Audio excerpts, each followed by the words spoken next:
Aku tak pernah menyangka ibu tiriku yang selalu membelaku justru merebut suamiku, hingga aku harus menelan luka yang tak akan pernah sembuh seumur hidup.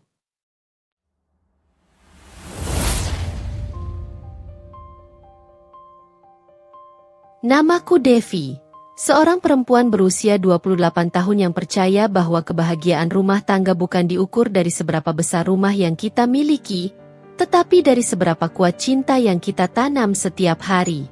Aku menikah dengan Heru, lelaki sederhana yang dulu hanya memiliki sepeda motor butut dan tekad kuat untuk membuatku bahagia. Kami membangun rumah tangga di rumah kecil peninggalan almarhum ibuku, di pinggiran kota yang tenang, di mana setiap pagi selalu disambut kicauan burung dan aroma tanah basah setelah embun turun. Hidup kami sederhana, tapi penuh tawa. Setiap pagi aku bangun lebih dulu, menyiapkan sarapan, nasi goreng sederhana, telur mata sapi, dan secangkir kopi hitam kesukaan Heru. Biasanya, ia akan datang dari kamar mandi dengan rambut masih basah, lalu duduk di kursi sambil memandangku dengan senyum yang selalu membuatku merasa menjadi wanita paling beruntung di dunia. "Pagi, istriku yang paling cantik," katanya suatu pagi sambil mencubit pipiku. Aku hanya terkekeh. "Kamu ngomong gitu biar nasinya tambah banyak, ya?" Heru tertawa. "Kalau kamu masak enak begini, aku rela tambah sepiring." Begitulah kami setiap hari. Kecil, sederhana, tapi hangat. Aku merasa Tuhan sudah cukup baik padaku. Setelah kehilangan ibu kandung di usia 10 tahun, aku tak pernah membayangkan bisa merasakan kasih sayang seutuhnya dari seseorang. Tapi nyatanya, hidup memberiku dua anugerah besar. Seorang suami yang penuh kasih, dan seorang ibu tiri yang begitu penyayang, Bu Asih. Aku masih ingat pertama kali Bu Asih datang ke hidupku. Waktu itu aku baru beranjak remaja, dan ayah, Pak Hadi, memperkenalkan seorang perempuan berwajah lembut yang datang dengan senyum penuh ketulusan. "Devi, ini Bu Asih. Mulai sekarang, ayah ingin kamu anggap beliau seperti ibumu sendiri," kata ayah waktu itu. Awalnya aku menolak. Hatiku dingin. Dinding penolakan tinggi menutupi setiap celah kepercayaan. Tapi Bu Asih tak pernah menyerah. Ia sabar, lembut, dan selalu punya cara membuatku luluh. Ia menemaniku belajar, memasak bersamaku, bahkan mengusap rambutku ketika aku menangis diam-diam di malam hari. Lama-kelamaan, aku mulai terbiasa memanggilnya Bu. Hingga akhirnya, aku benar-benar menganggapnya sebagai ibu kandungku sendiri. Setelah aku menikah, hubungan kami semakin dekat. Bu Asih sering datang ke rumah untuk membantu, membawa sayur dari pasar, atau sekadar menemaniku ngobrol sambil membuat kue. Heru pun sangat menghormatinya. Ia selalu berkata, "Aku bersyukur kamu punya ibu yang baik, Enam. Jarang ada ibu tiri seperti itu." Aku mengangguk setiap kali mendengarnya. Karena memang benar. Bu Asih selalu membelaku di depan ayah. Bahkan setelah aku menikah. "Devi itu anak baik, Pak. Jangan dimarahi terus." Begitu katanya jika ayah mulai bersuara keras. Sosoknya membuatku merasa aman. Seolah kasih seorang ibu kembali hadir setelah bertahun-tahun hilang. Suatu sore, aku dan Heru duduk di teras kecil rumah. Angin sore mengibaskan tirai jendela, dan sinar matahari perlahan berubah jingga. "Her, kamu capek ya kerja seharian?" tanyaku lembut sambil menuangkan teh. Heru meneguknya perlahan, lalu tersenyum. "Capek sih, tapi kalau lihat kamu begini, capeknya hilang." Aku tertawa pelan, merasa malu sekaligus bahagia. Aku tahu Heru bukan lelaki sempurna, kadang keras kepala, sering lupa tanggal penting, dan suka menunda-nunda hal kecil. Tapi aku juga tahu, di balik semua itu, ia pria yang tulus. Ia menikahiku tanpa harta, tanpa kemewahan. Kami berdua berjuang dari nol. Dari kontrakan kecil tanpa perabot, sampai kini bisa menempati rumah mungil yang kami cicil bersama. Setiap kali aku melihat Heru bekerja keras, aku selalu teringat masa awal pernikahan kami. Bagaimana ia dulu harus bangun jam 5 pagi untuk berangkat kerja ke proyek bangunan. Sementara aku mengajar anak-anak SD di desa. Kami sama-sama pulang sore dengan tubuh lelah. Tapi selalu makan malam bersama sambil bercerita hal-hal kecil yang terjadi hari itu. Dulu aku takut, Her, kataku suatu malam. Takut gak bisa bahagiain kamu. Heru menggenggam tanganku.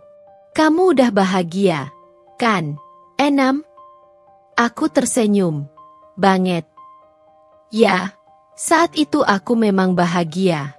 Aku tak tahu bahwa di balik ketenangan yang kubangun dengan penuh cinta itu, takdir sedang menyiapkan badai yang begitu besar. Badai yang akan mengubah segalanya. Hari Minggu adalah waktu yang selalu kami tunggu. Aku biasanya memasak lebih banyak, lalu mengundang Bu Asih dan Ayah makan bersama. Suasana selalu hangat. Bu Asih duduk di ruang makan, mengenakan kebaya coklat muda yang selalu membuatnya tampak anggun. Wajahnya masih cantik meski sudah berusia lebih dari 50 tahun. Kulitnya bersih, suaranya lembut, dan tutur katanya menenangkan siapapun yang mendengarnya. Masakan Devi memang gak pernah gagal, ujarnya sambil menatap Heru. Heru tertawa kecil. Saya sih setuju, Bu. Tiap hari makanannya enak terus. Aku menimpali dengan senyum malu. Jangan manja, nanti malah gemuk. Tapi entah kenapa, sore itu aku merasa sedikit berbeda. Tatapan Bu Asih pada Heru tampak hangat, terlalu hangat untuk ukuran ibu mertua kepada menantu. Dan Heru, meski berusaha biasa saja, terlihat gugup sesaat sebelum memalingkan pandangan. Aku menepis pikiran itu. Aku tak mau menuduh siapapun tanpa alasan. Lagi pula, ini Bu Asih, ibu yang selalu membelaku sejak kecil. Tak mungkin ada sesuatu yang buruk di balik sikap lembutnya. Malam itu, setelah semua pulang, aku duduk sendirian di ruang tamu sambil menatap foto pernikahan kami. Wajahku di foto tampak begitu bahagia, begitu yakin dengan masa depan yang kupilih. Heru mendekat dan memelukku dari belakang. Kamu kenapa melamun? Enggak, cuma lagi ingat waktu dulu kita nikah. Jawabku pelan. Kenapa? Kayaknya semua berjalan cepat banget. Rasanya baru kemarin kita mulai semuanya. Heru tersenyum. Kita memang cepat, tapi itu bukan hal buruk, kan? Kita bahagia. Aku menatap matanya, dan saat itu aku percaya. Ya, kami bahagia. Aku tak tahu bahwa di balik senyum yang ia berikan malam itu, sebuah rahasia sedang tumbuh perlahan di antara kami. Sebuah rahasia yang kelak akan mengoyak seluruh keyakinanku tentang cinta, keluarga, dan kepercayaan. Aku masih sering memandangi foto lama di ruang tengah. Foto keluarga kecil kami, aku, Ayah, dan Bu Asih. Di foto itu, aku tersenyum cerah mengenakan kebaya putih, berdiri di antara dua orang yang paling kusayangi di dunia. Waktu itu aku baru menikah beberapa bulan dengan Heru, dan Bu Asih tampak begitu bahagia melihatku sudah memiliki keluarga sendiri. Kadang aku bertanya-tanya, kapan semua ini mulai berubah? Karena dulu, segalanya terasa begitu sempurna. Aku masih ingat jelas hari pertama Bu Asih datang ke rumah. Aku waktu itu duduk di ruang tamu dengan wajah masam, menatap Ayah yang berdiri di depan pintu bersama seorang wanita berwajah lembut. Devi, ini Bu Asih, kata Ayah pelan. Mulai sekarang, dia akan tinggal bersama kita. Wanita itu tersenyum padaku. Halo, Nak, kamu Devi, ya? Ibu sering dengar cerita tentang kamu dari ayahmu. Aku tak menjawab, hanya mengangguk dingin. Dalam hati, aku belum bisa menerima. Sejak ibu kandung meninggal karena demam berdarah, aku merasa tak ada yang bisa menggantikannya. Setiap kali ayah bercerita tentang wanita baik yang akan menjadi pendampingnya, aku selalu menolak mendengarnya. Namun, waktu menunjukkan bahwa aku salah. Bu Asih ternyata bukan wanita yang datang untuk mengambil tempat ibu. Ia justru mengisi kekosongan itu dengan cara yang lembut, pelan-pelan, tanpa paksaan. Setiap pagi ia menyiapkan sarapan, memastikan aku tidak berangkat sekolah dengan perut kosong. Jika aku sakit, ia menunggui di samping tempat tidur, mengelap keringatku dengan handuk hangat sambil membisikkan, "Kamu kuat, Nak." Ia tak pernah marah meski aku sering acuh, atau bahkan sengaja bersikap kasar padanya. "Devi butuh waktu," katanya pada ayah suatu malam yang tak sengaja ku dengar. Anak itu keras kepala. Tapi hatinya lembut. "Pak, saya percaya suatu hari dia akan menerimaku." Dan benar saja, perlahan dinding itu runtuh. Aku mulai nyaman bersamanya. Ia menjadi teman curhat saat aku remaja. Tempat bertanya tentang banyak hal yang dulu tak pernah sempat kutanyakan pada ibu. Tentang cinta pertama, tentang bagaimana menjaga diri, tentang hal-hal kecil yang hanya bisa dibicarakan antara ibu dan anak perempuan. Bu Asih selalu tahu cara bicara yang tepat, tidak pernah menggurui, tapi juga tidak membiarkan aku salah arah. Ia mendengarkan dengan sabar, bahkan ketika aku bercerita tentang Heru, lelaki yang waktu itu baru menjadi teman dekatku di kampus. "Aku takut, Bu," kataku waktu itu, "kalau aku terlalu cinta, aku malah terluka." Bu Asih tersenyum, menatapku dengan mata yang lembut. "Kalau kamu mencintai orang dengan tulus, Devi, luka pun akan terasa berharga." Aku tak tahu, kata-kata itu kelak akan menjadi ironi paling menyakitkan dalam hidupku. Setelah aku dan Heru menikah, Bu Asih adalah orang yang paling sibuk menyiapkan semuanya. Dialah yang menjahit kebaya pengantinku sendiri, memesan bunga, bahkan memastikan setiap tamu diperlakukan dengan baik. Ia tak hanya jadi ibu tiriku, tapi ibu seutuhnya. "Heru, jaga Devi baik-baik," pesan Bu Asih malam sebelum pernikahan. "Dia gadis yang terlalu lembut. Jangan biarkan dia menangis." Heru menunduk sopan. "Saya janji, Bu." Aku tersenyum saat mendengar itu. Bagiku, dua orang yang paling kucintai di dunia kini saling menghormati dan menyayangi. Tak ada yang lebih membuatku tenang selain melihat mereka akrab. Setelah menikah, Bu Asih sering berkunjung ke rumah kecil kami. Kadang membawa masakan, kadang hanya datang untuk menemaniku berbincang sambil minum teh. Heru juga selalu bersikap hangat padanya. Ia memanggil Bu Asih dengan sebutan, "Ibu," seperti aku. "Ibu, Devi ini gak mau disuruh istirahat," keluh Heru suatu hari sambil tersenyum. "Dari tadi nyapu, ngepel, masak, gak berhenti." Bu Asih tertawa lembut. "Namanya juga istri yang sayang suami. Tapi kamu juga harus bantu dia, Heru. Jangan cuma disuruh." "Iya, Bu. Siap." Aku melihat pemandangan itu dengan hati hangat. Aku bersyukur karena dua orang yang kucintai bisa akrab seperti keluarga sungguhan. Namun, semakin sering mereka berinteraksi, tanpa kusadari, hubungan itu menjadi terlalu dekat. Awalnya wajar, Bu Asih sering mengajak Heru bicara tentang pekerjaan, memberi nasihat rumah tangga, atau sekadar menanyakan kabar. Tapi lama-lama, aku mulai merasa mereka lebih sering berbicara berdua tanpa melibatkanku. Misalnya, saat aku di dapur, aku bisa mendengar mereka tertawa di ruang tamu. Suara mereka terdengar akrab, terlalu akrab, bahkan untuk ukuran ibu dan menantu. "Heru, kamu ini lucu banget kalau cerita." Suara Bu Asih terdengar renyah. "Ah, ibu aja yang suka ngakak," balas Heru, diikuti tawa kecil. Aku hanya tersenyum dari dapur. Saat itu aku tak berpikir macam-macam. Aku terlalu percaya. Bagiku, Bu Asih tak mungkin melukai aku. Ia yang selama ini melindungiku dari kemarahan ayah, membelaku saat aku salah, dan selalu ada setiap kali aku butuh bahu untuk bersandar. Suatu malam, setelah Bu Asih pulang dari rumahku, Heru tiba-tiba berkata pelan, "Ibumu itu hebat, Enam." Aku menatapnya sambil melipat pakaian. "Heh? Maksudmu?" "Iya, aku kagum aja. Walaupun cuma ibu tiri, tapi sayangnya ke kamu tulus banget.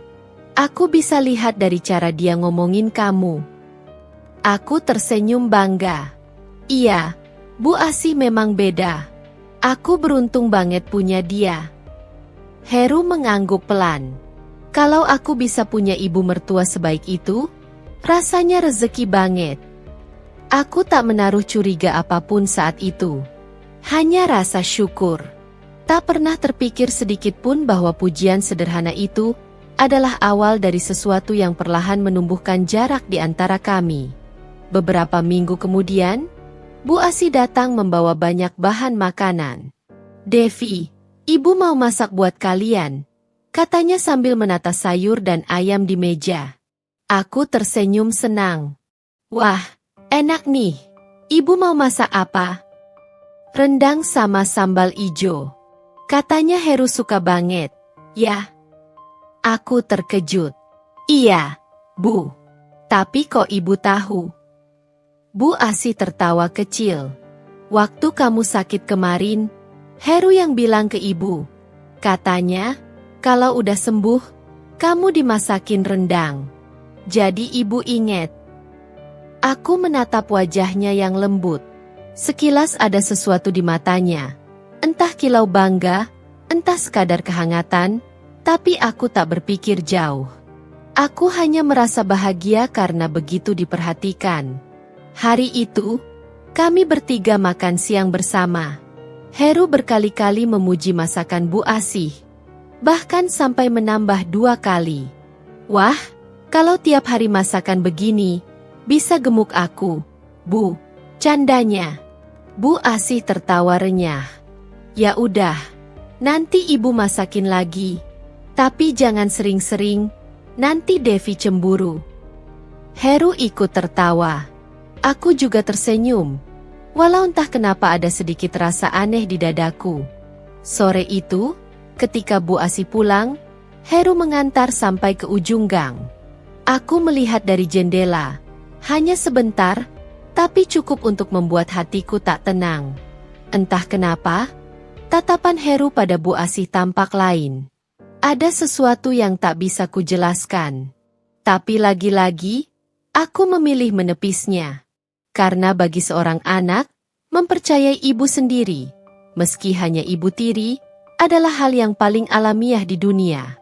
Dan aku terlalu polos untuk melihat tanda-tanda yang sebenarnya sudah muncul di depan mata. Aku percaya, setiap rumah tangga punya masa-masa berat dan masa-masa penuh berkah. Setelah bertahun-tahun hidup pas-pasan, perjuangan Heru akhirnya membuahkan hasil. Perusahaan konstruksi tempatnya bekerja mempromosikannya menjadi kepala proyek di luar kota. Gajinya naik cukup besar, dan untuk pertama kalinya sejak menikah, kami bisa menabung lebih dari sekadar sisa uang belanja. "Lihat nih, Enam," katanya sambil menunjukkan slip gaji. "Akhirnya, aku bisa beliin kamu cincin yang dulu kamu pengen." Aku tertawa kecil. "Cincin? Her, aku udah bahagia kok cuma lihat kamu kerja keras kayak gini. Tapi aku pengen kamu punya sesuatu dari hasil kerja keras kita. Simbol, gitu."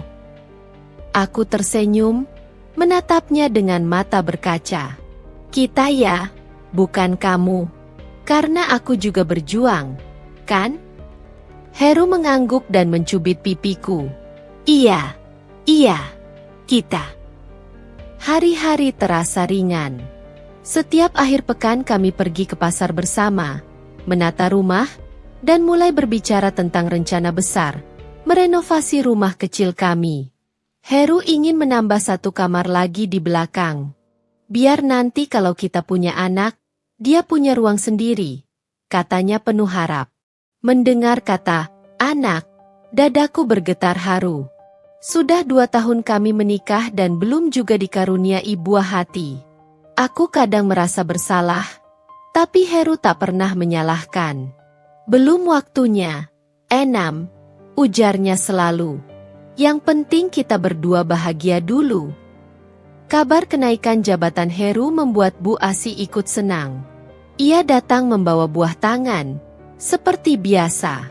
Alhamdulillah, Heru.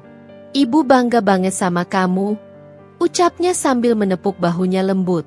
Heru tersenyum canggung. Ah, terima kasih, Bu.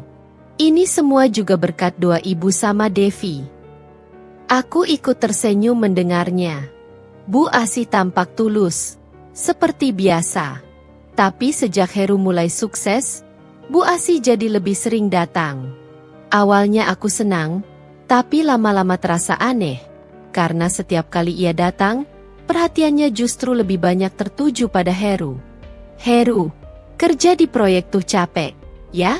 Ibu aja lihat kamu udah kurusan. Heru tertawa kecil. Enggak, Bu. Cuma sering lembur aja. Harus dijaga. Loh, laki-laki kalau kerja keras tapi gak jaga makan, bisa jatuh sakit. Aku yang duduk di sebelahnya menimpali, makanya ibu, saya udah bilangin dia tiap hari biar makan tepat waktu. Bu Asih menatapku sekilas lalu tersenyum. Iya, Devi. Tapi kamu juga harus perhatiin lebih. Lelaki itu kadang bilang udah makan padahal belum. Nada lembutnya membuatku tidak berpikir buruk. Tapi entah kenapa, di dalam dada terasa sesuatu yang tak nyaman. Mungkin aku hanya terlalu sensitif. Mungkin aku cemburu pada perhatian seorang ibu yang begitu besar kepada menantunya. Suatu sore, saat aku pulang dari sekolah, aku mendapati Bu Asih sudah di rumah. Ia duduk di ruang tamu sambil tertawa kecil bersama Heru. Di meja ada 2 gelas teh dan sepiring kue lapis kesukaannya. Devi udah pulang, kata Bu Asih riang. Aku tersenyum, meski sedikit kaget. Bu, kok gak bilang mau kesini? Tadi ibu lewat aja, sekalian mampir. Heru tadi bantuin ibu benerin tali jemuran di belakang. Malah ngobrol panjang. Aku melirik Heru, yang hanya tersenyum kecil. Iya, ibu tadi cerita seru banget, gak kerasa tehnya udah dingin. Aku duduk di sebelah mereka, mencoba ikut dalam percakapan. Tapi anehnya, obrolan mereka seakan mengalir tanpa celah untukku. Tentang proyek, tentang pekerjaan, tentang hal-hal yang hanya mereka berdua pahami. Aku diam saja, sesekali menyisip teh. Tapi dalam hati, ada sedikit rasa hampa. Malamnya, saat kami sudah di kamar, aku bertanya pelan. Her, kamu nyaman banget yang ngobrol sama ibu. Heru menoleh, wajahnya bingung. Maksudmu? Ya, kayaknya kamu sama ibu bisa ngobrol panjang banget. Lebih dari aku malah. Heru tertawa kecil. Ya iyalah, ibu orangnya enak diajak ngomong. Lagian, kamu aja yang suka diam kalau mereka ngobrol. Aku menunduk. Aku gak diam, cuma gak ngerti aja kadang. Udah, jangan mikir aneh-aneh. Enam, ibu tuh udah kayak ibuku sendiri. Aku malah seneng punya mertua yang perhatian. Kata-katanya menenangkan, tapi juga menusuk. Entah kenapa, aku mulai merasa seperti orang ketiga di antara mereka. Hari demi hari berlalu.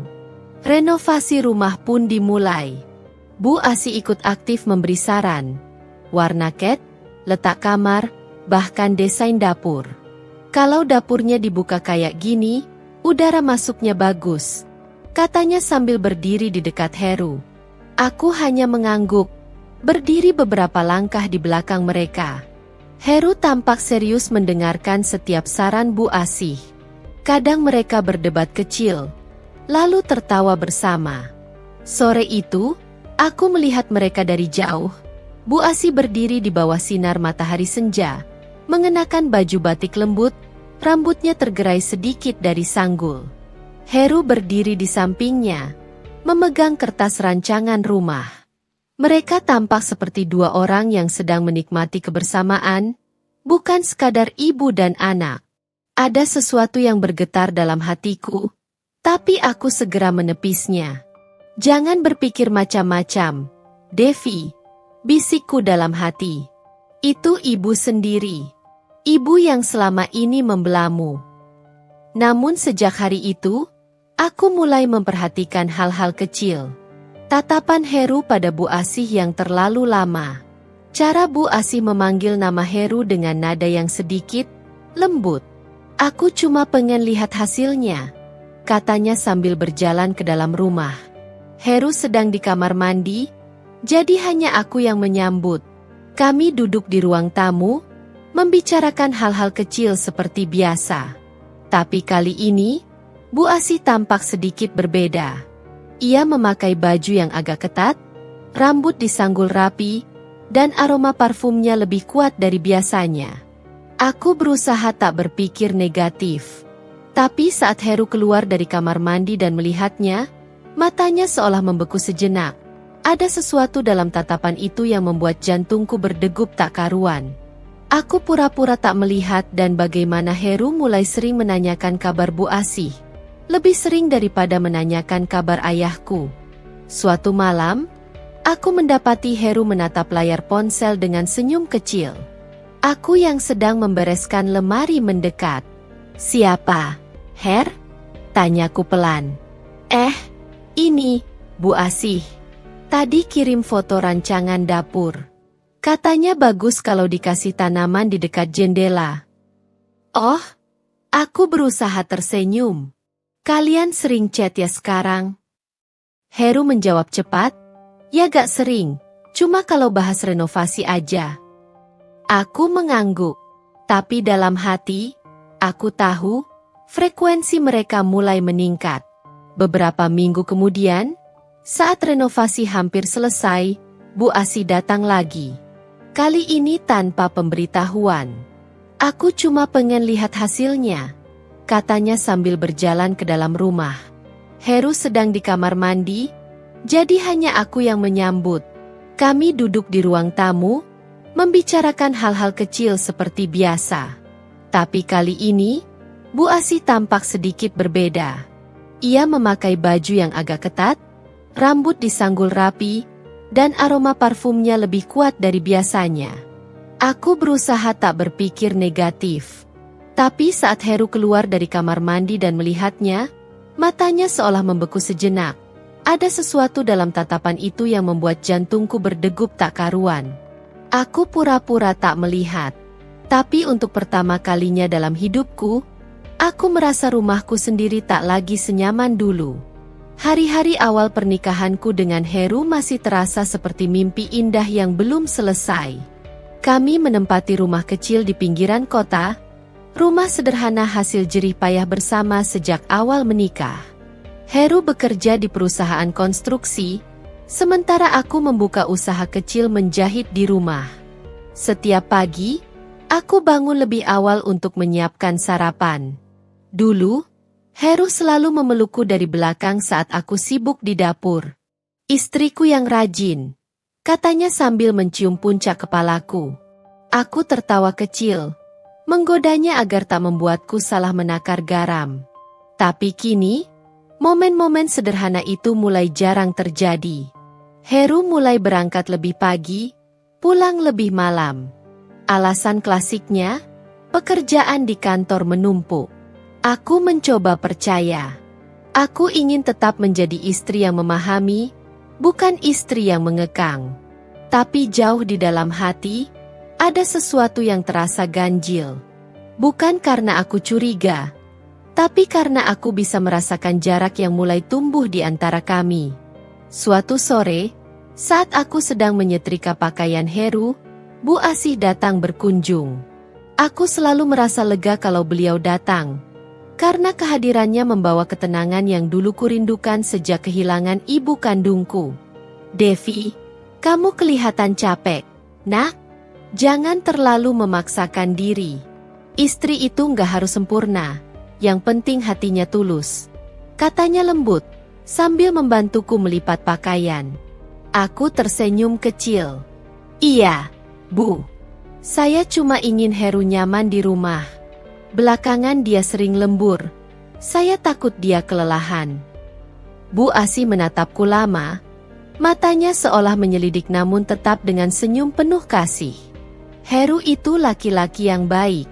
Tapi kamu jangan lupa, laki-laki juga bisa bosan kalau rumah tangga terlalu tenang. Sesekali, manjakan dia, buat dia ingat kenapa dulu jatuh cinta sama kamu. Nasihat itu menancap di kepalaku. Malamnya, aku sengaja menyiapkan makan malam istimewa, lengkap dengan lilin dan bunga. Aku ingin menghidupkan kembali kehangatan yang mulai pudar. Tapi malam itu Heru tidak pulang. Ponselnya tidak aktif, dan pesan yang kukirim hanya centang satu. Aku menunggu sampai lewat tengah malam. Lampu ruang makan tetap menyala. Makanan yang kubuat sudah dingin. Saat Heru akhirnya pulang, wajahnya tampak lelah.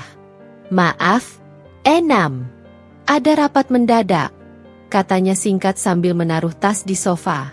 Aku hanya mengangguk, menahan kecewa.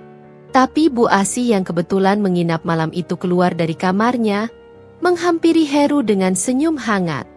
Heru, kamu kerja keras sekali. Ibu jadi khawatir kamu gak jaga kesehatan, ucapnya lembut sambil menyentuh pundak Heru. Heru tersenyum, senyum yang bahkan tidak sempat dia berikan padaku malam itu. Aku melihat pemandangan itu dalam diam.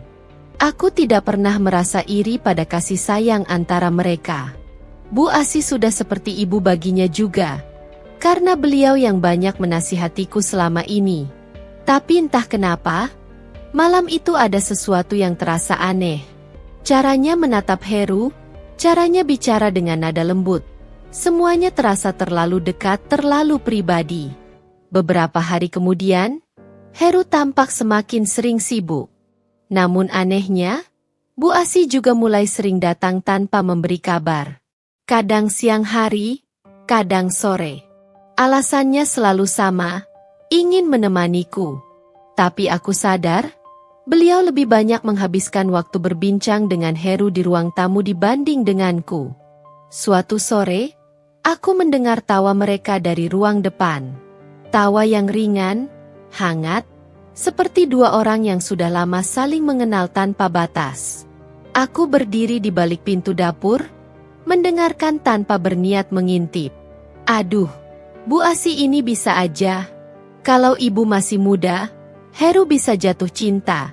Nih, ucap Heru bercanda. Ah, kamu ini, jawab Bu Asi dengan tawa kecil. Tapi ada nada berbeda di sana, tawa yang tak seperti biasanya. Dadaku sesak. Aku tak tahu harus berpikir apa. Apakah aku terlalu sensitif? Ataukah aku memang mulai kehilangan suamiku sedikit demi sedikit? Tanpa sadar, malam itu, saat aku berbaring di ranjang sendirian karena Heru masih duduk di ruang tamu dengan Bu Asi, aku menatap langit-langit kamar dan mengingat kata-kata ibu tiriku di awal pernikahanku. Devi, jangan pernah takut kehilangan seseorang karena terlalu mencintai. Takutlah kalau suatu saat, cintamu membuatmu buta pada tanda-tanda kehilangan. Dan malam itu, untuk pertama kalinya, aku mulai melihat tanda-tanda itu dengan jelas. Hubunganku dengan Heru mulai berubah tanpa aku sadari kapan tepatnya. Mungkin bukan karena pertengkaran besar, bukan pula karena kebohongan yang kentara. Tapi karena hal-hal kecil yang perlahan menumpuk dan melukai tanpa suara.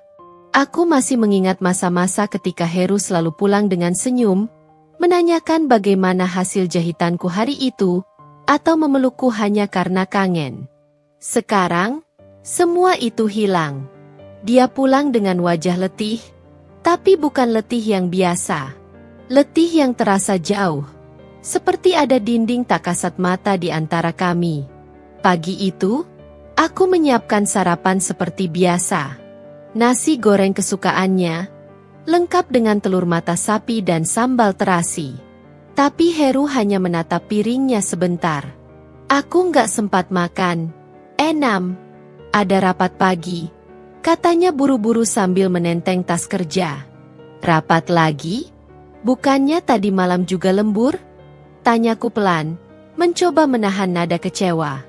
Heru tak menjawab. Ia hanya menepuk pundakku cepat dan berlalu begitu saja. Aku berdiri di ambang pintu, melihat punggungnya yang semakin menjauh. Dulu aku suka pemandangan itu, melihatnya berangkat kerja dengan semangat. Tapi kini, pemandangan itu terasa seperti kehilangan perlahan-lahan setiap hari. Beberapa hari berikutnya, Bu Asih kembali datang. Aku tidak keberatan, karena selama ini aku menganggapnya seperti ibu kandung sendiri. Tapi entah kenapa, belakangan kehadirannya justru menimbulkan rasa tak nyaman yang sulit kujelaskan. Heru kerja di mana sekarang, Bu? Tanya salah satu tetangga saat Bu Asih sedang duduk di teras rumah bersamaku. Oh, di kantor proyek. Tapi akhir-akhir ini dia sering bantu ibu juga, urus bisnis kecil-kecilan. Jawab Bu Asih dengan nada santai. Aku spontan menoleh. Bantu ibu? Iya, kan ibu lagi buka toko bahan bangunan kecil di daerah belakang. Heru bantu ibu buat ngurus stok barang dan pemasaran. Lumayanlah, daripada waktu kosong dipakai nongkrong. Aku mencoba tersenyum, tapi dalam hati muncul perasaan aneh. Heru tak pernah cerita sedikit pun soal ini. Malamnya, saat Heru pulang, aku memberanikan diri bertanya. Mas, ibu cerita katanya kamu bantuin dia buka usaha, ya? Heru menatapku sekilas. Iya, Enam. Bar, aku lupa bilang. Lagian itu juga buat bantu ibu biar nggak bosan di rumah. Tapi kenapa nggak cerita dulu sama aku? Heru menarik napas panjang, menatapku dengan ekspresi lelah. Devi, tolong jangan tanya terus hal sepele kayak gini. Aku capek. Aku cuma bantu ibu, bukan hal besar. Aku terdiam. Kata-katanya seperti tamparan lembut yang menyakitkan. Sepele baginya, tapi tidak untukku. Karena aku merasa, sedikit demi sedikit, dia mulai menghapus peranku dalam hidupnya. Beberapa hari kemudian, aku datang diam-diam ke toko bahan bangunan milik Bu Asih. Niatku hanya ingin memberi kejutan, membawa bekal makanan untuk mereka berdua. Tapi sesampainya di sana, langkahku terhenti di depan pintu kaca toko itu. Di dalam, kulihat Heru dan Bu Asih tertawa bersama. Heru membantu memindahkan karung semen, sementara Bu Asih memegang bahunya sambil menertawakan sesuatu. Aku tahu itu mungkin hal biasa, tapi cara mereka berinteraksi terlalu akrab, terlalu dekat. Aku memutuskan tidak masuk. Aku hanya berdiri di depan toko, menatap mereka dari kejauhan dengan hati yang perih. Bukan karena aku yakin mereka bersalah, tapi karena aku mulai merasa asing di dunia yang seharusnya menjadi milikku juga. Malamnya, aku mencoba bicara lagi. Mas, kamu sering banget sama ibu belakangan ini. Aku senang sih kamu bisa bantu beliau, tapi aku cuma takut kamu terlalu lelah. Heru menatapku dingin. Kamu tuh kenapa? Enam? Dulu kamu sendiri yang bilang aku harus berbakti sama ibu. Sekarang kamu malah ngomel. Aku tercekat. Aku nggak ngomel, Mas. Aku cuma... Udah, jangan bahas ini lagi. Aku mau tidur. Setelah itu, kami tak berbicara lagi malam itu. Hanya suara kipas angin yang berputar monoton, sementara jarak di antara kami semakin terasa. Aku menatap punggung Heru yang membelakangiku, dan untuk pertama kalinya sejak menikah, aku merasa benar-benar sendirian di ranjang itu. Beberapa minggu berikutnya, Bu Asih semakin sering datang, bahkan kadang menginap tanpa alasan jelas. Aku mencoba tetap bersikap baik, tetap sopan seperti biasanya. Tapi perasaanku terusik setiap kali melihat cara Heru memperlakukannya. Terlalu perhatian, terlalu hangat. Suatu malam, saat aku keluar kamar untuk minum, kudapati Heru dan Bu Asih sedang duduk di ruang tamu. Lampu temaram, dan mereka tampak serius berbicara. Tapi begitu melihatku, Heru langsung berdiri. "Devi, kamu belum tidur?" Aku hanya menggeleng. "Tadi haus." "Ngomongin apa, Mas?" "Cuma urusan toko," jawabnya cepat. Bu Asih tersenyum, menepuk tanganku. "Nggak usah khawatir, Nak. Ibu sama Heru cuma hitung barang. Kamu istirahat aja, ya." Aku mencoba membalas senyum, tapi di dadaku ada sesuatu yang mulai retak. Retakan kecil yang tak terlihat, tapi aku tahu, lambat laun akan menjadi jurang besar. Malam itu, aku menatap wajah Heru yang tertidur di sampingku, sementara pikiranku melayang pada satu pertanyaan yang tak berani kuucapkan. Apakah cinta yang dulu kubangun dengan sepenuh hati, kini mulai berpindah arah ke wanita yang justru kupanggil ibu? Hari-hari berlalu seperti biasanya, tapi suasananya sudah tak sama. Rumah ini yang dulu selalu dipenuhi canda dan tawa, kini terasa dingin. Heru lebih sering pulang larut malam, dan kalaupun pulang lebih cepat, ia tampak sibuk dengan ponselnya, seolah dunia di dalam layar itu jauh lebih menarik daripada istrinya sendiri. Aku mencoba menenangkan hati, meyakinkan diri bahwa semua ini hanya masa-masa sulit. Aku tahu Heru sedang banyak urusan dengan toko Bu Asih. Aku tahu lelaki bisa mudah kelelahan, terutama jika tanggung jawab menumpuk. Tapi tetap saja, ada sesuatu yang terus berbisik di benakku. Perasaan tak nyaman yang makin hari makin sulit diabaikan. Suatu sore, saat aku sedang menjahit di ruang depan, ponsel Heru yang tertinggal di meja berbunyi. Biasanya aku tak pernah berani menyentuh barang pribadinya. Tapi sore itu, entah mengapa, tanganku refleks mengambil ponsel itu. Layar menyala, dan sebuah pesan muncul dari kontak bernama Bu Asih Buket. "Jangan lupa mampir dulu malam ini. Ibu masakin sop buntut kesukaanmu." Dadaku serasa diremas. Aku membaca pesan itu berulang-ulang, memastikan aku tidak salah lihat. Tidak ada yang aneh secara harfiah, tapi nadanya terlalu hangat untuk ukuran ibu tiri terhadap menantu. Aku tahu, karena aku juga perempuan. Aku tahu perbedaan antara perhatian seorang ibu dan perhatian seorang wanita. Ketika Heru pulang malam itu, aku tidak langsung menegurnya. Aku hanya memperhatikan gerak-geriknya.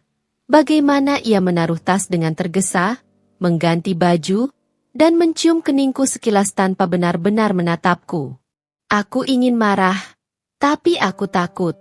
Takut kehilangan sesuatu yang masih ingin kupertahankan. Keesokan harinya, aku memberanikan diri datang ke rumah Bu Asih. Aku membawa kue, berniat berpura-pura silaturahmi. "Ibu, Heru di sini?" Tanyaku dengan senyum setenang mungkin. "Oh, enggak, Nak. Tapi tadi siang dia sempat mampir bantu ibu angkat barang. Kasihan dia, sampai keringetan," jawab Bu Asih sambil tersenyum manis. Senyum itu berbeda. Ada kelembutan yang aneh di sana. Sesuatu yang tidak bisa kuartikan dengan kata-kata. Aku memperhatikan dapurnya. Di meja makan, masih ada 2 cangkir kopi yang baru saja diminum, dan piring kotor bekas makan berdua. "Heru sempat makan di sini juga, Bu?" tanyaku, mencoba terdengar santai. "Iya, ibu paksa dia makan dulu. Kamu tahu sendiri kan, Heru itu kalau udah sibuk, suka lupa makan," jawabnya pelan. Aku hanya mengangguk. Tapi di dalam hati, perasaanku seperti kaca yang mulai retak. Tak pecah, tapi cukup untuk membuatku sulit bernapas. Beberapa hari kemudian, Aku memutuskan menunggu Heru pulang di teras rumah. Jam menunjukkan pukul 10 malam. Aku duduk sambil memeluk lutut, menatap jalan sepi di depan rumah. Saat mobilnya akhirnya muncul, aku berdiri. Tapi bukan hanya Heru yang turun dari mobil. Bu Asi juga ikut keluar. Aku terdiam. Dunia seolah berhenti sejenak. Bu? Suaraku bergetar. Oh, Devi, ibu ikut Heru pulang. Kebetulan tadi bareng dari toko. Katanya cepat, seolah sudah menyiapkan alasan. Heru menatapku sekilas, lalu mengalihkan pandangan. Ibu tadi capek, jadi sekalian aku antar pulang, katanya datar. Aku mencoba tersenyum. Oh, begitu.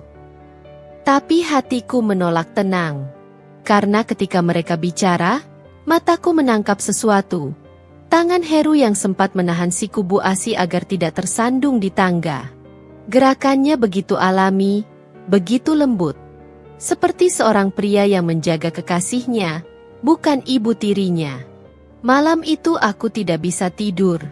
Aku menatap langit-langit kamar yang gelap. Sementara pikiranku berkecamuk antara percaya dan tidak percaya. Aku mencoba berpikir positif. Tapi setiap kenangan dan tatapan mereka yang terlintas di benakku justru semakin menegaskan sesuatu yang menakutkan. Keesokan harinya, Heru mulai bersikap lebih tertutup. Ia mengganti pola kuncinya di ponsel. Dan setiap kali ada pesan masuk, ia buru-buru mengantongi ponselnya. Kadang, kalau aku mendekat, ia berpura-pura sibuk membaca berita atau laporan kerja. Aku mulai merasa seperti orang asing di rumahku sendiri. Bahkan meja makan yang dulu menjadi tempat kami berbagi cerita kini hanya jadi ruang sunyi. Kami makan tanpa bicara. Kadang aku berpura-pura menanyakan kabar pekerjaan, tapi jawabannya selalu singkat dan dingin. Sampai suatu malam, aku mendengar suara Heru di halaman belakang. Ia bicara di telepon, suaranya lembut, berbeda dari biasanya. Aku berjingkat mendekat, bersembunyi di balik pintu. Iya, Bu. Maksudnya, iya, aku juga kangen. Jantungku berdegup kencang. Tubuhku terasa lemas, seolah dunia tiba-tiba runtuh. Aku senang kalau ibu senang. Nanti aku ke sana. Ya, tapi jangan bilang Devi dulu. Aku mundur perlahan, tak ingin tertangkap sedang menguping. Tangisku pecah tanpa bisa kutahan. Suara Heru masih terngiang jelas di telingaku, bukan sekadar panggilan biasa, tapi nada seorang lelaki yang sedang jatuh cinta. Malam itu, aku menyadari satu hal. Retakan kecil yang dulu kuabaikan kini sudah berubah menjadi jurang besar. Dan dari dalam jurang itu, perlahan aku mulai kehilangan bukan hanya suamiku, tapi juga seseorang yang dulu kupanggil ibu. Sudah seminggu aku berusaha berpura-pura tidak tahu apa-apa. Berpura-pura bahwa semuanya masih baik-baik saja. Bahwa Heru masih suamiku yang dulu, dan Bu Asi masih ibu yang kucintai dengan sepenuh hati. Tapi pura-pura itu melelahkan. Setiap senyum yang kutunjukkan terasa seperti luka yang dipaksa tertutup, padahal di dalamnya terus berdarah. Hari itu, hujan turun sejak pagi. Langit kelabu, dan udara lembab membuat suasana rumah semakin muram. Aku duduk di depan mesin jahitku, namun tak ada satupun pakaian yang bisa kuselesaikan. Tanganku bergetar setiap kali jarum mulai menembus kain. Pandanganku kosong. Pukul 2 siang, ponselku bergetar. Pesan dari salah satu tetangga, Mbak Rina, muncul di layar. Devi, tadi aku lihat Bu Asi sama Heru di kafe depan pasar. Lagi makan bareng. Aku kira kamu juga ikut. Tanganku terhenti. Dada terasa sesak. Napasku pendek. Aku menatap layar lama, mencoba mencerna kalimat itu berulang kali. Aku tidak mau langsung menuduh, tapi naluriku, naluri seorang istri, berteriak nyaring di dalam hati. Dengan langkah gontai, Aku mengambil jaket dan bergegas keluar rumah. Aku tidak tahu apa yang akan kulakukan, tapi aku harus tahu kebenarannya. Kafe itu tidak jauh dari rumah. Dari seberang jalan, aku melihat mereka duduk di sudut ruangan. Heru mengenakan kemeja biru muda, Bu Asi memakai blus krem yang tampak elegan. Mereka berbicara begitu dekat, tertawa pelan, seolah dunia hanya milik berdua. Aku berdiri di balik pohon, tubuhku gemetar. Aku tidak sanggup masuk. Aku takut apa yang kulihat akan menghancurkan semua yang tersisa. Tapi ketika Bu Asi menyentuh tangan Heru di atas meja dan Heru membiarkan sentuhan itu, dunia di sekelilingku runtuh dalam sekejap. Air mataku jatuh tanpa suara. Aku berbalik dan berjalan pulang, berusaha menahan diri agar tidak berteriak di tengah jalan. Setiap langkah terasa seperti menginjak duri. Sesampainya di rumah, aku duduk di ruang tamu. Hingga senja mulai turun. Hatiku kosong. Tak tahu harus marah, menangis, atau pasrah. Ketika Heru akhirnya pulang malam itu, aku sudah menunggunya. "Mas," panggilku pelan. Ia tampak sedikit terkejut. Kamu belum tidur?" "Aku mau nanya sesuatu." Heru menghela napas panjang. "Apa lagi?" "Enam, aku lihat kamu sama ibu tadi di kafe depan pasar." Wajah Heru langsung tegang. Ia mencoba tersenyum, tapi gagal. "Ibu ngajak makan aja." "Enam, nggak ada apa-apa." Aku menatapnya dalam-dalam. "Kamu yakin gak ada apa-apa?" "Ya ampun, Devi. Kamu ini kenapa sih? Semua hal kamu curigain." "Aku cuma makan sama ibu, gak lebih," bentaknya. Aku menggigit bibir, menahan air mata. "Mas, aku gak bodoh. Aku lihat cara kamu menatap ibu. Aku lihat cara ibu nyentuh tanganmu. Itu bukan tatapan seorang ibu ke anak tirinya." Suasana langsung membeku. Heru terdiam lama. Aku bisa melihat ketakutan dalam matanya, tapi juga sesuatu yang lain. Sesuatu yang menyeramkan, rasa bersalah yang tidak bisa disembunyikan. "Mas, tolong jawab aku." Suaraku bergetar. "Apa ada sesuatu di antara kalian?" Heru menunduk. Dan ketika akhirnya ia membuka mulut, jawabannya bukan penolakan, bukan bantahan, tapi sebuah kalimat yang menghancurkan seluruh kehidupanku. Aku nggak tahu harus jawab apa. "Enam, semuanya terjadi begitu aja." Tubuhku lemas. Rasanya seperti kehilangan kendali atas dunia. "Jadi benar?" Heru mengusap wajahnya kasar. Aku nggak mau bohong lagi. Awalnya cuma kasihan sama ibu. Dia kesepian. Aku sering bantu dia di toko, ngobrol, lama-lama kami dekat. Aku juga bingung. "Enam, aku nggak berniat nyakitin kamu." Aku memejamkan mata. Air mata jatuh tanpa bisa kutahan. "Kamu sadar, Mas? Kamu bilang kamu nggak berniat nyakitin aku, tapi kamu selingkuh dengan ibuku sendiri." Heru tak menjawab. Ia hanya duduk diam, menunduk dalam penyesalan yang mungkin sudah terlambat. Malam itu aku tak bisa berhenti menangis. Aku ingin marah, ingin menjerit, ingin menghancurkan segalanya. Tapi tubuhku terlalu lemah untuk berdiri. Yang bisa kulakukan hanya menangis sampai suaraku habis.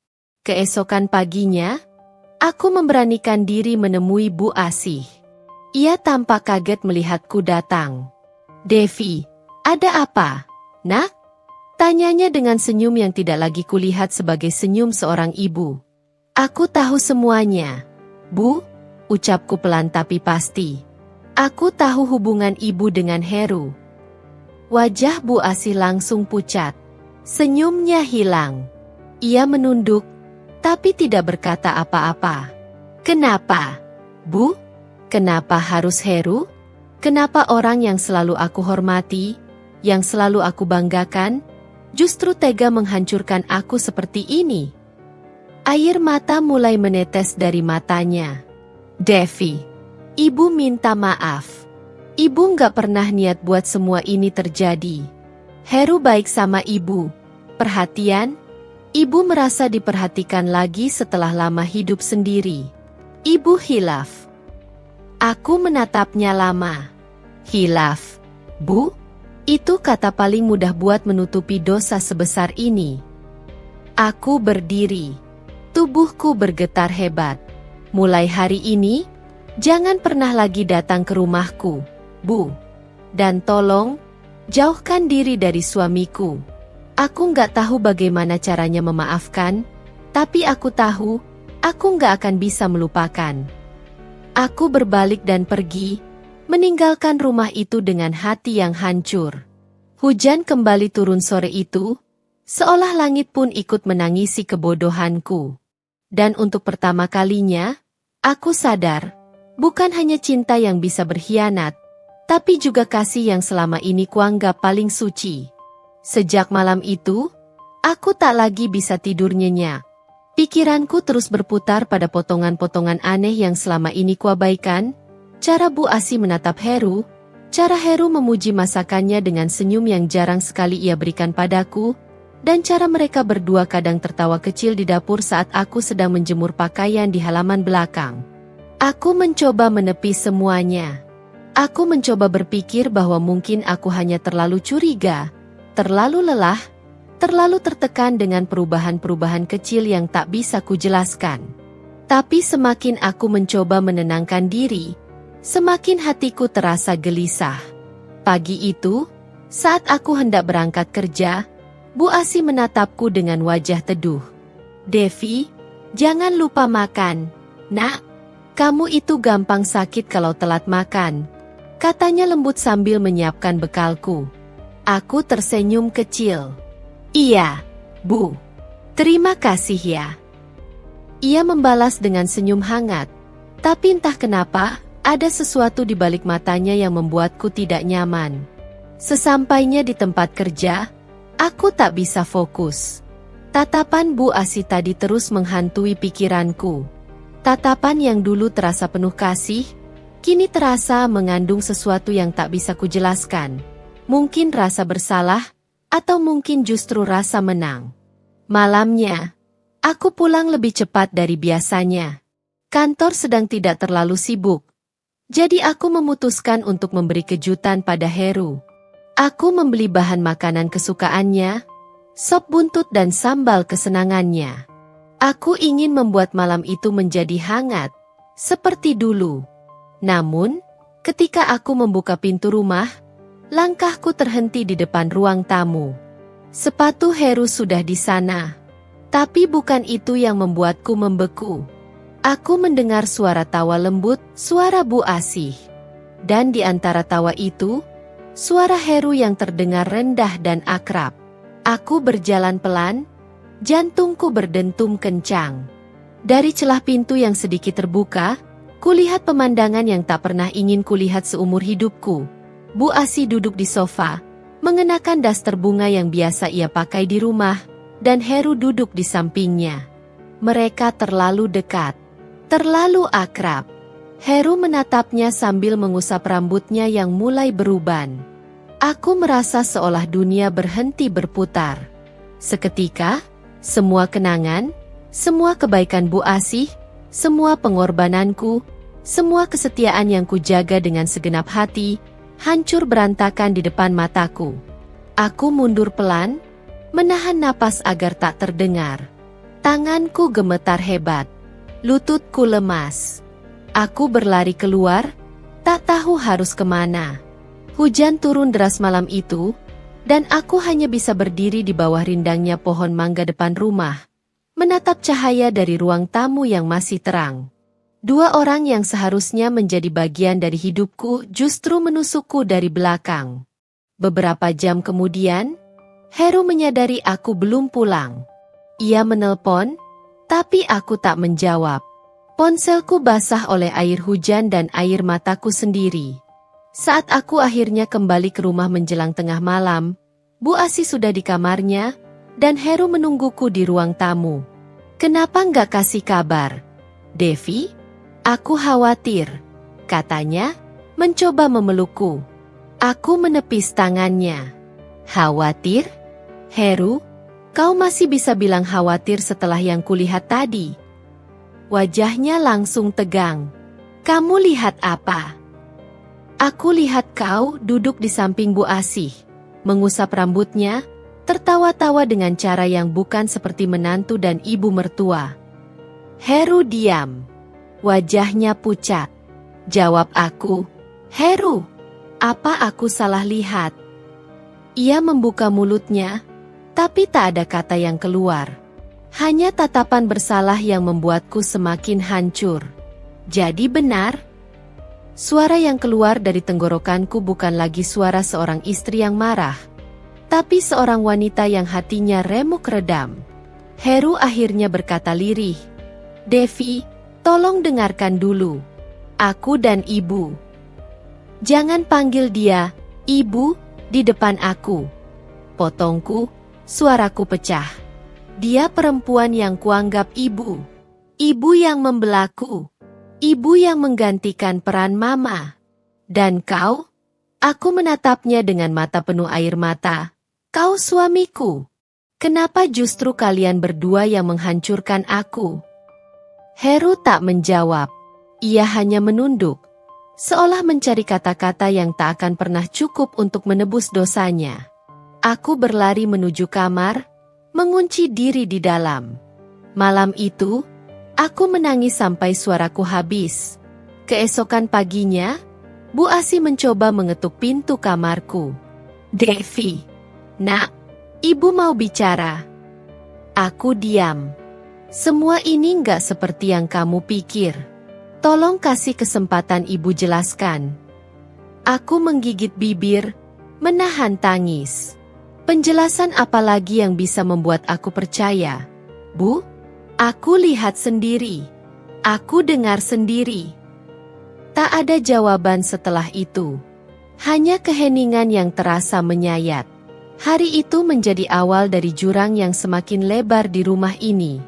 Jurang yang tak hanya memisahkan aku dari Heru, tapi juga dari perempuan yang dulu kupanggil ibu dengan penuh cinta, Bu Asih. Sejak malam itu, rumah yang dulu terasa hangat kini berubah menjadi tempat paling asing di dunia.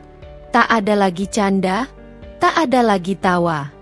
Hanya dingin, sepi, dan jarak yang tak bisa kujelaskan dengan kata-kata.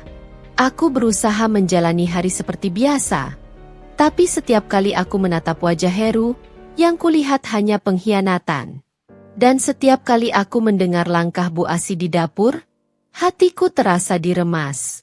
Namun, ada sesuatu yang masih belum sepenuhnya bisa kuterima. Sebagian kecil dalam diriku masih ingin percaya bahwa aku salah paham. Bahwa mungkin aku hanya terbakar cemburu dan rasa curiga yang salah arah. Tapi, naluri seorang istri jarang salah. Siang itu aku memutuskan untuk pulang lebih awal. Ada dorongan kuat yang membuatku ingin mencari tahu kebenaran yang sebenarnya. Aku tahu, jika aku terus menebak-nebak, aku akan mati perlahan dalam kebingungan dan luka. Rumah sepi saat aku tiba. Heru belum pulang, tapi motor Bu Asih terparkir di garasi. Aku melangkah pelan ke ruang tamu, lalu menuju kamar Bu Asih. Pintu kamar tak terkunci. Aku menelan ludah, tangan gemetar ketika memutarnya. Saat pintu terbuka, aroma parfum lembut yang familiar menyambutku. Aku melihat meja rias dengan foto kecil Bu Asih dan almarhum ayah. Tapi yang membuatku terdiam adalah sebuah ponsel di atas meja, menyala dengan notifikasi pesan masuk. Aku tak bermaksud membuka, tapi namanya muncul begitu jelas di layar. Heru Hati Merah 2. Darahku seolah berhenti mengalir. Dengan jari gemetar, aku membuka layar. Pesan terakhir dari Heru. "Aku kangen. Besok pagi bisa ketemu di rumah kontrakan seperti biasa. Mataku berkaca-kaca. Aku menatap layar itu lama, menahan sesak yang hampir membunuhku. Jadi, selama ini mereka benar-benar punya tempat khusus? Aku menutup ponsel itu perlahan, napasku terasa berat. Hatiku hancur berkeping-keping. Tapi entah kenapa aku masih butuh bukti terakhir. Aku butuh menghadapi mereka. Malam itu, Heru pulang agak larut. Ia tampak canggung saat melihatku duduk di ruang tamu dengan mata bengkak. "Devi, kamu belum tidur?" tanyanya hati-hati. Aku menatapnya tanpa ekspresi. "Aku tahu semuanya, Heru." Ia menatapku, pura-pura tak mengerti. "Tahu apa?" "Jangan berpura-pura bodoh. Aku tahu kau dan Bu Asi sering bertemu diam-diam di rumah kontrakan." Wajahnya langsung pucat. "Dari mana kamu tahu?" "Dari pesan di ponsel Bu Asih," potongku dengan nada tajam. "Aku lihat sendiri." Heru menutup wajahnya dengan kedua tangan. Suaranya bergetar. "Devi, aku nggak pernah berniat nyakitin kamu. Semua ini terjadi begitu saja." Aku berdiri, air mataku jatuh tanpa bisa kutahan. Terjadi begitu saja? Jadi perasaan itu bisa datang begitu saja ke perempuan yang seharusnya kau panggil ibu? Heru terdiam, tak bisa berkata apa-apa. Aku menatapnya dengan pandangan yang nyaris tak percaya. "Kau tahu, Heru? Aku bisa maafkan kalau kau selingkuh dengan perempuan lain. Tapi dengan Bu Asih? Dengan perempuan yang sudah kuanggap ibu sendiri? Itu bukan hanya pengkhianatan, itu penghancuran total." Tangisku pecah. Aku jatuh berlutut, menahan dada yang sesak. "Apa kurangnya aku, Heru? Aku selalu mendampingimu dari awal, dari rumah kontrakan sempit itu, dari saat kita masih makan seadanya. Kenapa? Kenapa harus dia?" Heru mendekat, mencoba menyentuhku. Tapi aku menepisnya keras. "Jangan sentuh aku lagi." Aku bangkit, melangkah ke kamar. Tapi sebelum aku menutup pintu, Bu Asi muncul dari arah dapur. Wajahnya pucat dan matanya sembab. "Devi, dengarkan ibu." "Nak?" Aku menatapnya tajam. "Jangan panggil aku nak. Aku bukan anakmu lagi." Bu Asi menunduk. Bahunya bergetar. "Ibu tahu ibu salah. Tapi semua ini nggak seperti yang kamu pikir." Aku tertawa pahit. "Oh ya? Jadi bagaimana, Bu? Mau bilang kalau kalian hanya teman dekat? Atau mau bilang kalau hubungan kalian cuma salah paham?" Air mata Bu Asi jatuh. "Ibu mencintai Heru," katanya lirih, hampir tak terdengar. Kata-kata itu menghantamku lebih keras dari apapun di dunia ini. Aku nyaris roboh jika tidak berpegangan pada dinding. "Kau bilang apa tadi?" "Ibu mencintai Heru," ulangnya pelan. "Tapi ibu tahu itu dosa. Ibu berusaha melawan perasaan ini, Devi. Tapi Heru yang datang lebih dulu, dia yang bilang kalau pernikahan kalian sudah retak." Aku ternganga. "Jadi kau merebutnya dengan alasan cinta?" Bu Asi menangis terseduh, tapi aku tak lagi bisa melihatnya sebagai sosok ibu. Yang kulihat kini hanyalah seorang wanita asing, orang yang menghancurkan rumah tanggaku, kehormatanku, bahkan rasa hormatku sendiri pada keluarga. "Cinta kalian menjijikkan," bisikku parau. "Dan mulai malam ini, aku tidak mau melihat kalian lagi di rumah ini." Aku melangkah masuk ke kamar dan mengunci pintu. Dari balik pintu, ku dengar tangisan mereka berdua. Tapi bagi telingaku, suara itu hanya terdengar seperti ratapan iblis. Malam itu, aku duduk di lantai, memeluk diri sendiri. Tanganku menggenggam foto lama, foto aku, Heru, dan Bu Asi saat pertama kali pindah ke rumah ini. Wajah kami tersenyum bahagia. Aku tak tahu harus tertawa atau menangis melihatnya. Aku sudah kehilangan suamiku. Aku juga kehilangan ibu tiriku, satu-satunya sosok yang dulu membuatku merasa punya keluarga lagi. Kini, aku hanya punya satu hal tersisa, dendam. Aku pikir setelah mengetahui semuanya, aku akan merasa lega. Bahwa kebenaran yang kutemukan akan menenangkan hatiku yang selama ini gelisah. Tapi kenyataannya tidak. Yang tersisa hanyalah kehampaan dan api dendam yang membakar setiap sisi nuraniku. Setiap kali aku menatap wajah Heru, aku melihat pengkhianatan. Setiap kali aku mendengar suara Bu Asih di rumah, aku mendengar bisikan dosa. Dan setiap kali aku mencoba tidur, bayangan mereka berdua selalu hadir. Tawa mereka, sentuhan mereka, kata-kata mereka yang dulu penuh kasih kini berubah menjadi pisau yang terus menggores luka lama. Aku tak sanggup hidup dalam kepura-puraan ini. Beberapa hari setelah malam itu, aku memutuskan untuk meninggalkan rumah. Tapi sebelum pergi, aku ingin mereka merasakan apa yang kurasakan. Kehilangan, penyesalan, dan rasa malu yang menelanjangi harga diri mereka di depan dunia. Aku tahu Heru masih bekerja di kantor yang sama. Aku tahu pula reputasinya di lingkungan kerja. Pria yang dikenal setia, keluarga yang tampak harmonis. Dan aku tahu, kalau kebenaran tentang perselingkuhannya dengan ibu tiriku sampai tersebar, semua itu akan hancur. Aku tak langsung bertindak. Aku menunggu waktu yang tepat. Aku masih berusaha terlihat tenang di depan mereka, seolah aku sudah menerima semua. Heru pun mulai lengah. Ia pikir aku mulai ikhlas. Ia pikir aku akan memaafkan. Dan Bu Asih, yang selalu berusaha bicara padaku dengan wajah penuh air mata, tak tahu bahwa aku sudah merekam beberapa pengakuannya malam itu. Ya, rekaman suara ketika dia sendiri berkata, "Ibu mencintai Heru." Saat pidato Heru dimulai, aku berdiri di belakang ruangan, menggenggam ponselku erat. Semua orang bertepuk tangan, memuji keberhasilan dan kesetiaan Heru. Dan saat itulah aku memutar rekaman itu. Pelan, tapi cukup keras untuk didengar dari pengeras suara yang kuhubungkan diam-diam melalui jaringan Bluetooth. "Ibu mencintai Heru." "Aku juga, Bu. Aku nggak bisa jauh dari ibu." Suara itu menggema di ruangan besar.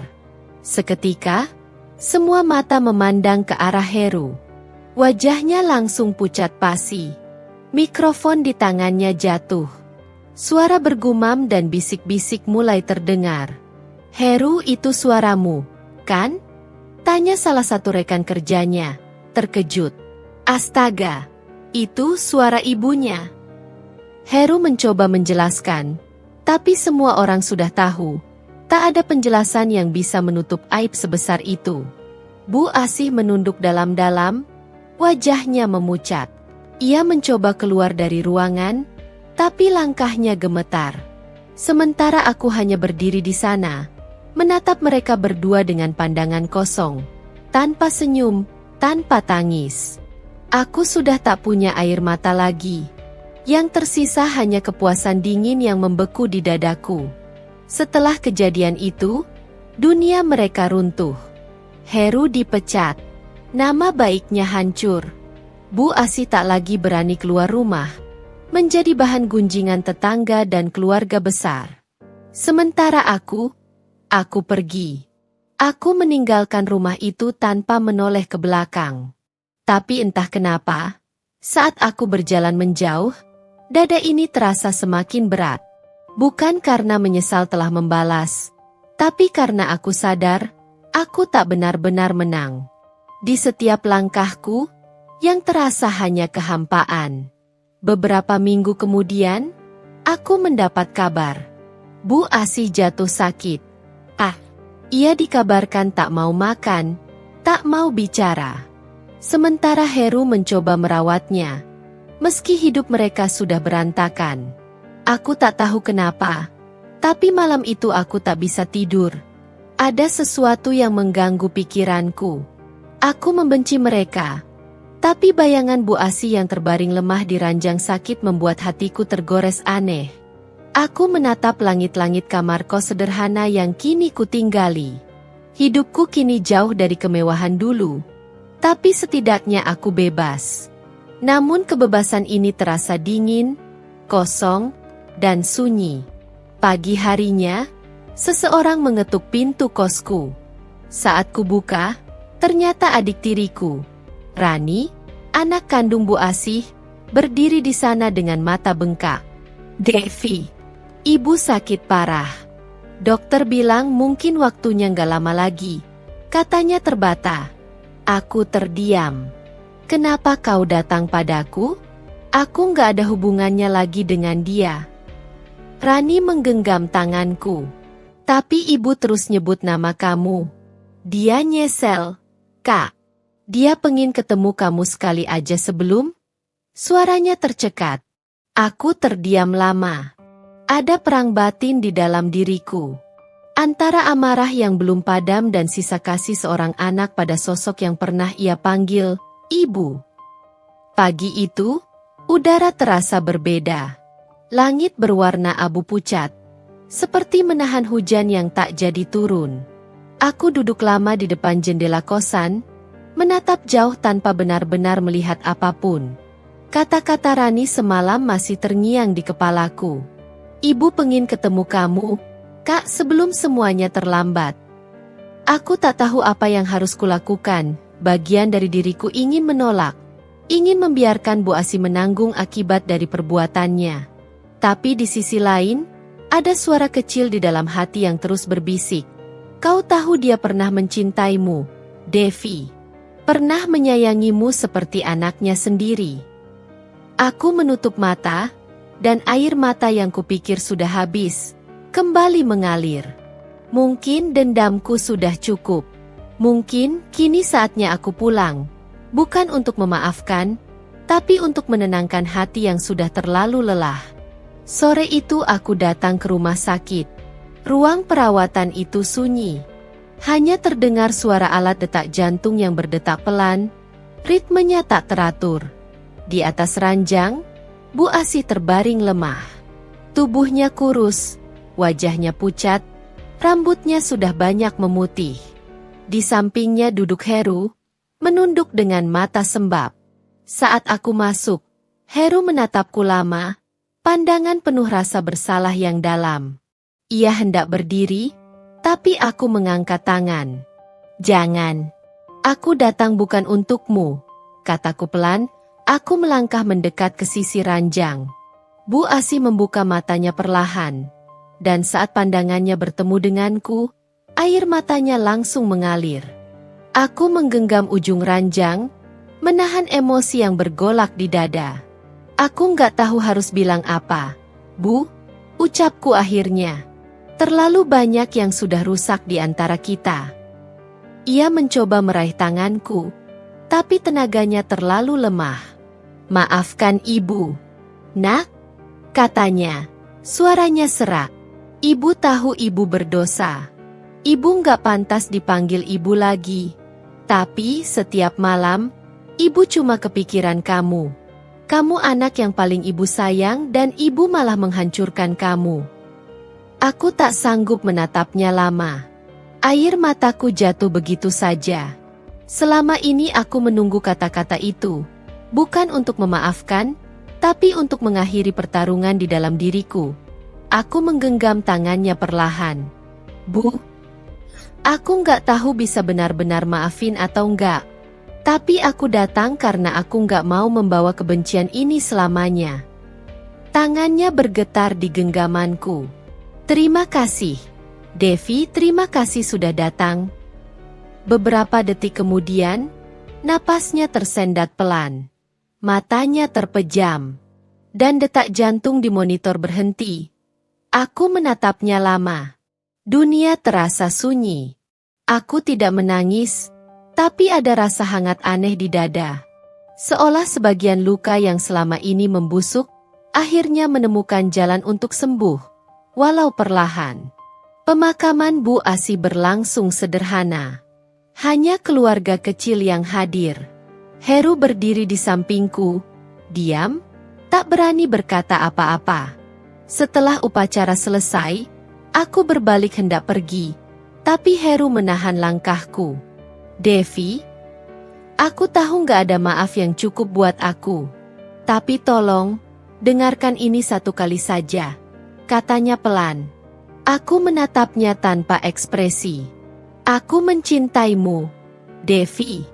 Bukan karena aku pantas, tapi karena cuma kamu yang pernah tulus mencintaiku apa adanya. Aku kehilangan semuanya, dan itu pantas. Tapi aku mohon, jangan biarkan kebencian merusak hidupmu lebih jauh lagi. Aku menatapnya lama. Dulu, kata-kata seperti itu akan membuatku luluh. Tapi sekarang, aku hanya merasa tenang. Heru, kataku pelan, aku gak akan membencimu lagi. Tapi aku juga gak akan kembali. Karena cinta yang sudah kau hancurkan, gak bisa dibangun ulang dari abu. Ia menunduk, menahan tangisnya. Aku berbalik, melangkah pergi tanpa menoleh. Beberapa bulan kemudian, aku memulai hidup baru di kota lain. Aku bekerja di sebuah yayasan sosial, membantu anak-anak yatim. Entah kenapa, berada di antara mereka membuatku merasa tenang, seolah Tuhan sedang menunjukkan arti keluarga yang sesungguhnya. Setiap sore, aku sering duduk di taman kecil di depan asrama anak-anak, memandangi matahari terbenam. Ada kalanya aku teringat Heru. Kadang aku juga masih memikirkan Bu Asih. Tapi tak lagi dengan amarah. Kini hanya dengan rasa syukur.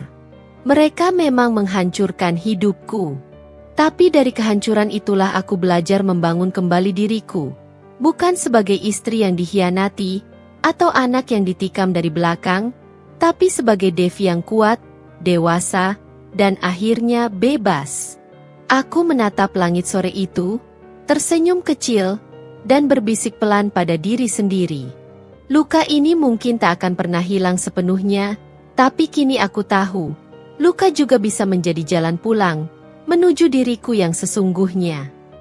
Cinta dan keluarga bukan selalu tentang siapa yang paling lama bersama, tapi siapa yang tetap setia ketika dunia memberi banyak godaan. Kadang, memaafkan bukan berarti melupakan, melainkan memilih untuk tidak lagi menanggung beban yang seharusnya bukan milik kita. Karena kebahagiaan sejati dimulai ketika kita berhenti berharap pada orang yang salah, dan mulai kembali mencintai diri sendiri.